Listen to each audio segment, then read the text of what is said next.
The Honorable Donald Trump, President of the United States of America.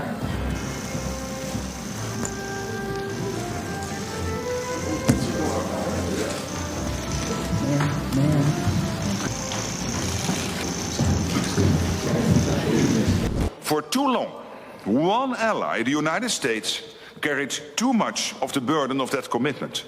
And that changes today. President Trump, dear Donald, you made this change possible.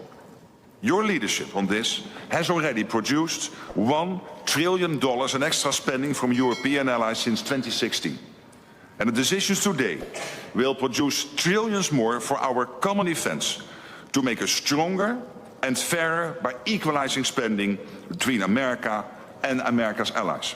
Let me first, before I go to spending, I just want to recognize your decisive action on Iraq. Thank you. You are a man of strength, but you're also a man of peace.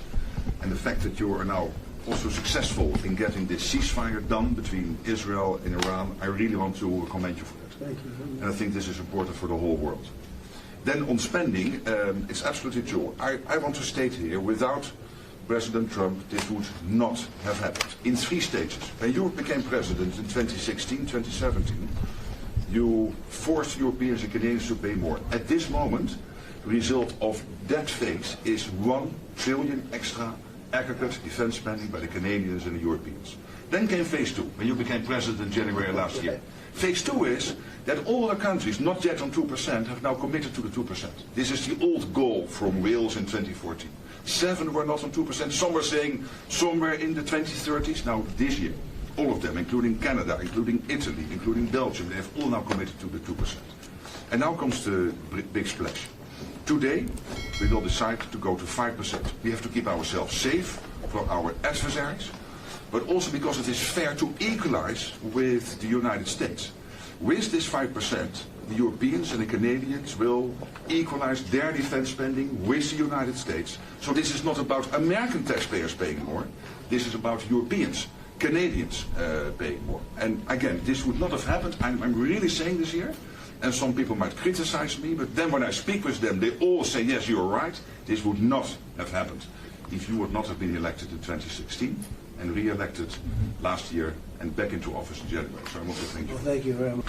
We're with them all the way. I mean, if you take a look at the numbers, we're with them. And they're very big things to announce today. I don't know if you've taken the vote or you're going to take the vote, but I've been asking them to go up to 5% for a number of years, and they're going up to 5%. That's a big, from 2%.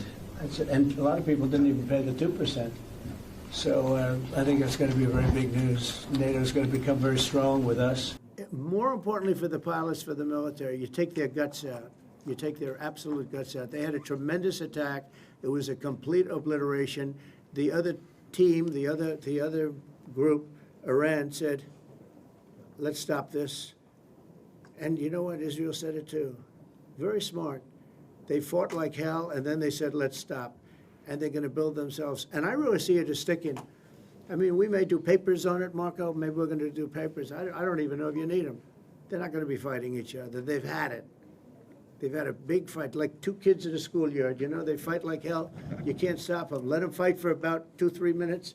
Then it's easier to stop them. And then Daddy has to sometimes use strong language to You have to use strong language. Every once in a while, you have to use a certain word. I think we have to join the others. Yes, we're going to join some other group. Yes, thank you. Katie, one last question. Do you believe she's so good. That's the only reason I take her. Thank you, Mr. President. She used to be very difficult, but now she's good. Go ahead. Do you believe that this strike on the Iranian nuclear program will lead to the release of the hostages in Gaza? I think that it helped a little bit. It showed a lot of power. Yeah, I think it helped. But we're going to get separately, even before this, we were very close to making a deal on Gaza. I think this helped, yes. Okay, thank you, Katie. Thank you, everybody. Thank you.